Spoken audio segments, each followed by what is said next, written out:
इस वीडियो के अंत तक आप जानेंगे इस पाठ से संबंधित संपूर्ण जानकारी।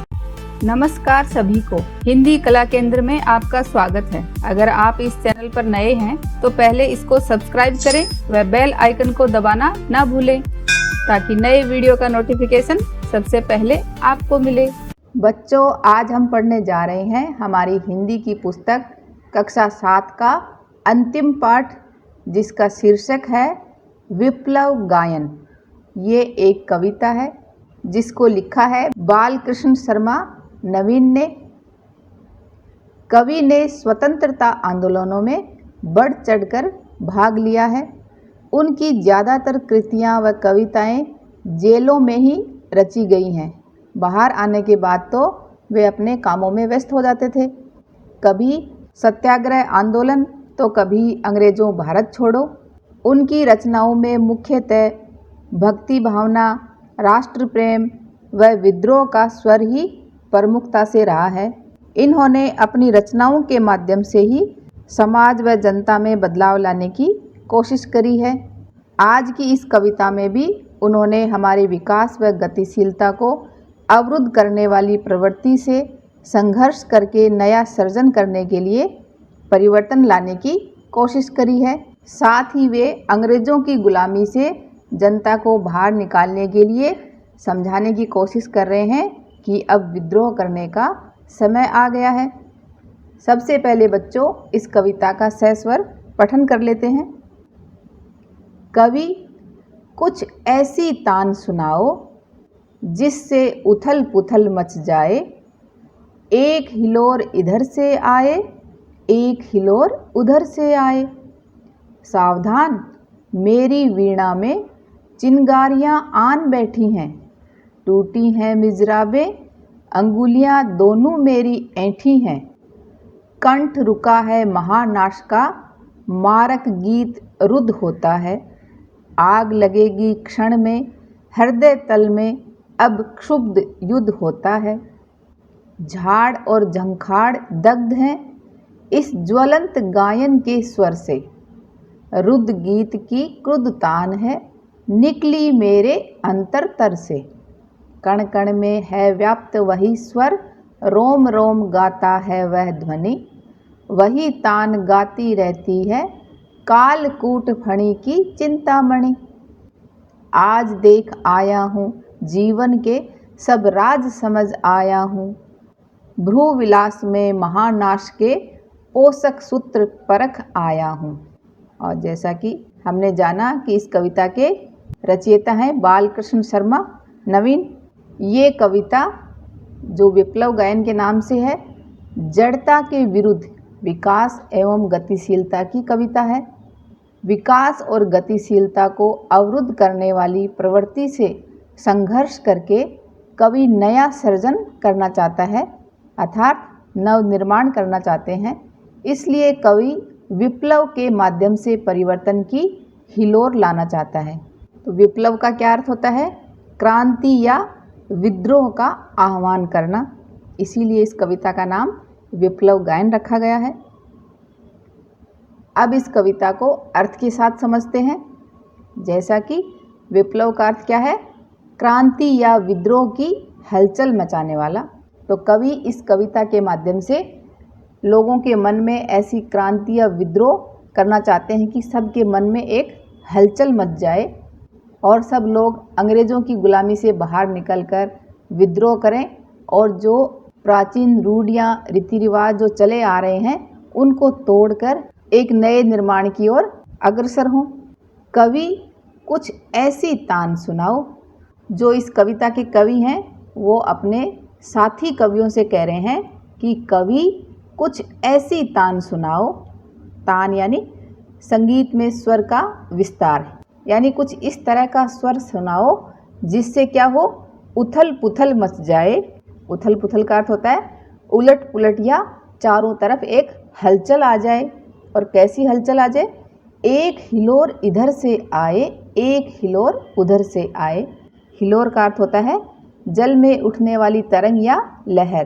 तो बच्चों, आपने जल में उठने वाली लहरों या तरंगों को ज़रूर देखा होगा जिसमें कभी एक लहर एक तरफ से आती है तो दूसरी तरफ से आती है, तो उस जगह पे एक तूफान की तरह एक हलचल सी मच जाती है, अगर ऐसा होता है तो ऐसे ही कवि भी अपने साथी कवियों से कह रहे हैं कि कुछ इस तरह का गीत सुनाओ, तान सुनाओ कि जिससे चारों तरफ एक हलचल मच जाए।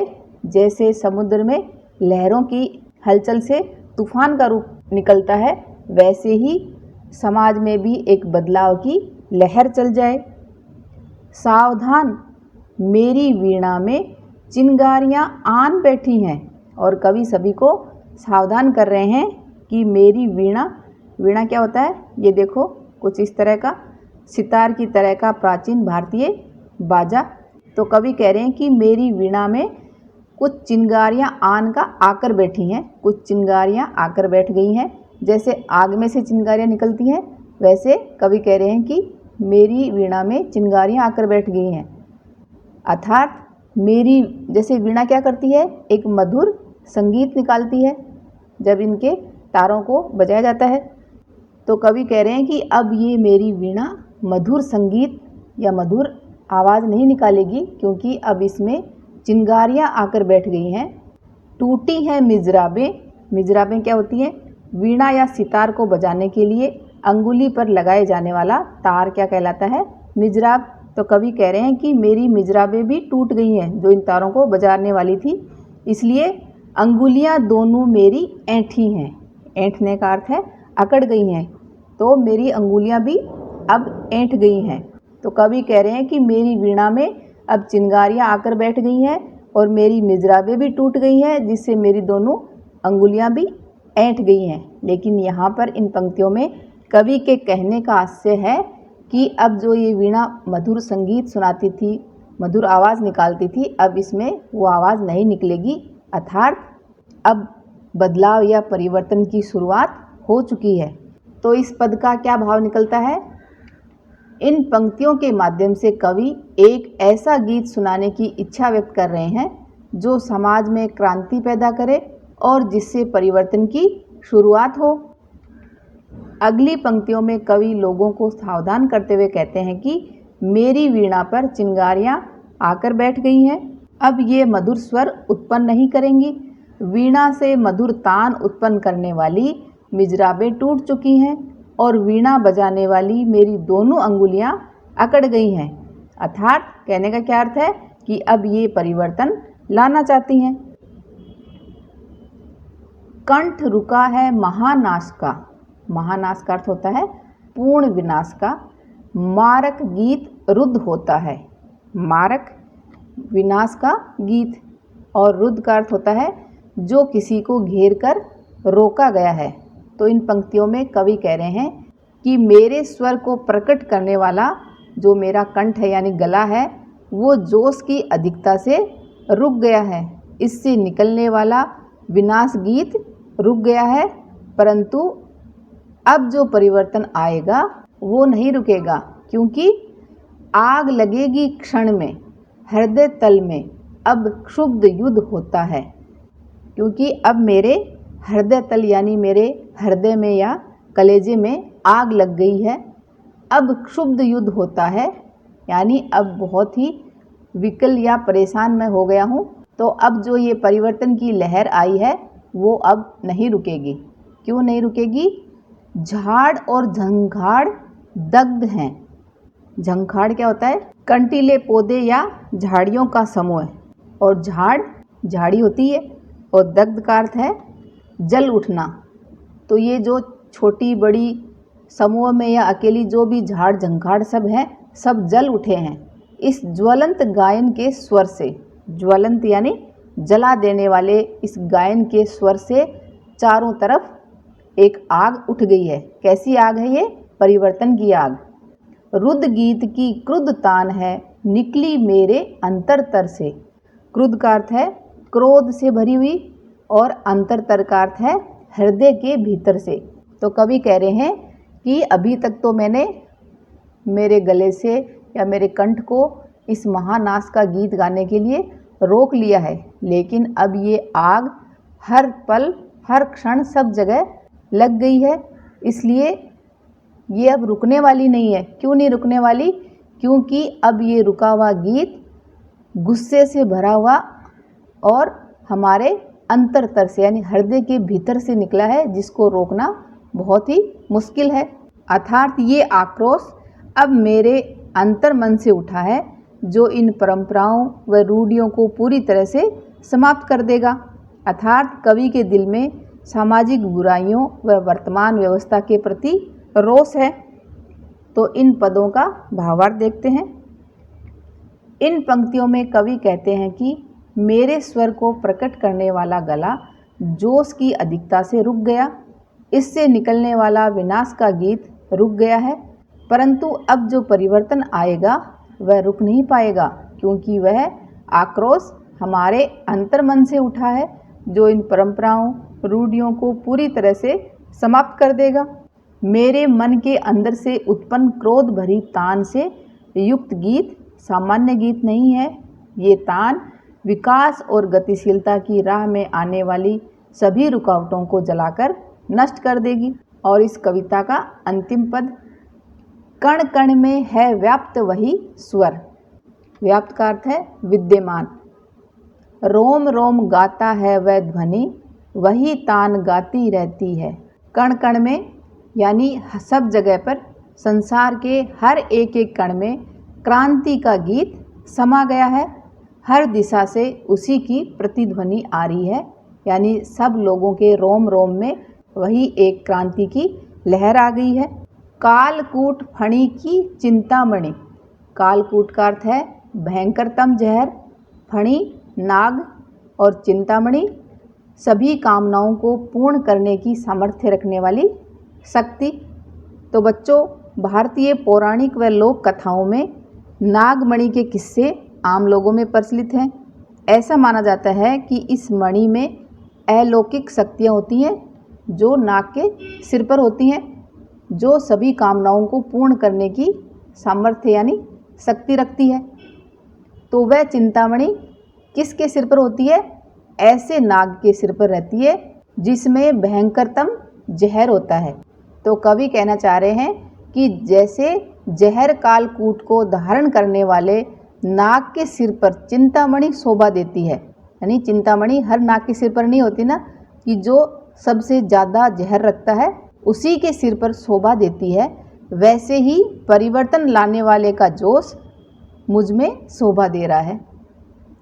आज देख आया हूँ जीवन के सब राज समझ आया हूँ। राज यानी जीवन के सारे रहस्य मैंने समझ लिए हैं। भ्रू विलास में महानाश के पोषक सूत्र परख आया हूँ।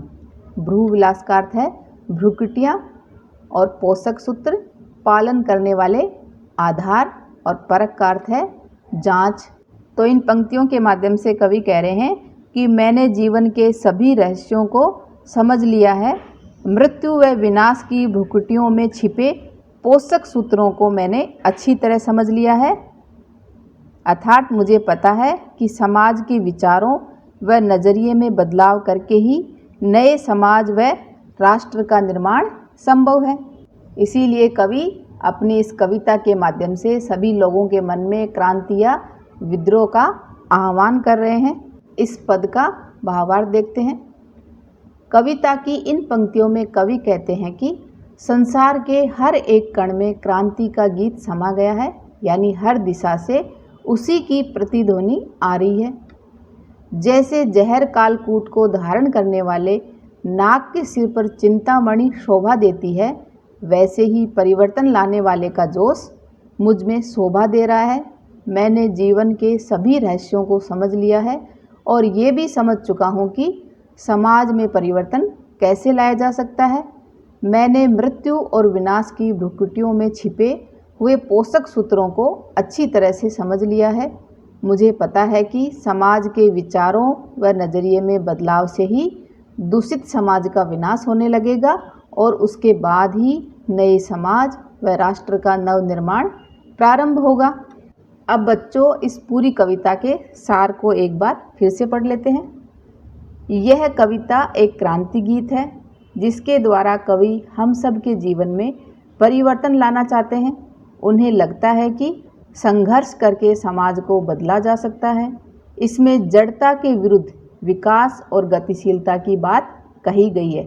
जड़ता के विरुद्ध का अर्थ है कि जो पुरानी रूढ़ियाँ रीति रिवाज चले आ रहे हैं, जो हमारे विकास में रुकावट पैदा कर रहे हैं, उनमें अब परिवर्तन या बदलाव की आवश्यकता है। कवि अपने साथी कवियों को संबोधित करते हुए कहते हैं कि तुम अपनी परिवर्तन संबंधी भावनाओं से ऐसी कोई जोशीली तान सुनाओ जिसे सुनकर सारे संसार में उथल पुथल मच जाए, यानी कुछ परिवर्तन आए।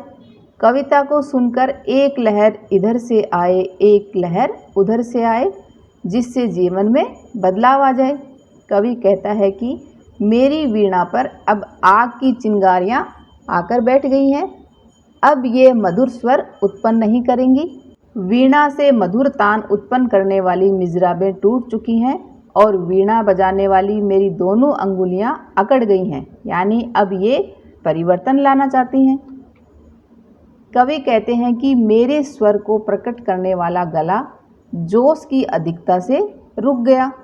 इससे निकलने वाला विनाश का गीत भी रुक गया है, परंतु अब जो परिवर्तन आएगा वह रुक नहीं पाएगा, क्योंकि वह आक्रोश यानी वह गुस्सा अब हमारे अंतर्मन से उठा है, जो इन परंपराओं रूढ़ियों को पूरी तरह से समाप्त कर देगा।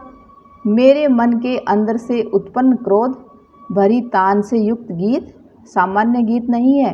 ये तान विकास और गतिशीलता की राह में आने वाले सभी रुकावटों को जलाकर नष्ट कर देगा।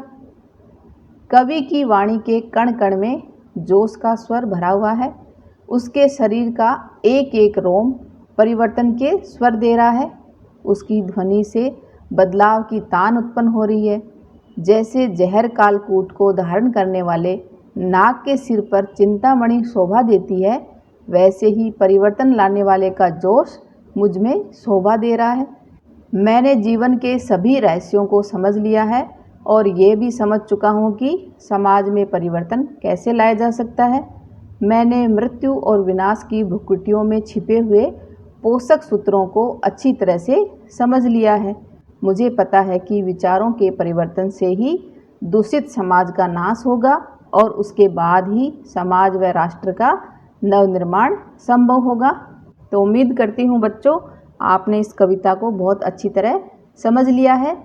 अब इसके अभ्यास प्रश्नों को इसके भाग 2 में करेंगे। अगर हमारे वीडियो बन ही रहे हैं आपके फेवरेट, तो फिर क्यों ना करें इनको लाइक, सब्सक्राइब और रिकमेंड। हमें और बेहतर बनाने के लिए आप कर सकते हैं कमेंट। धन्यवाद।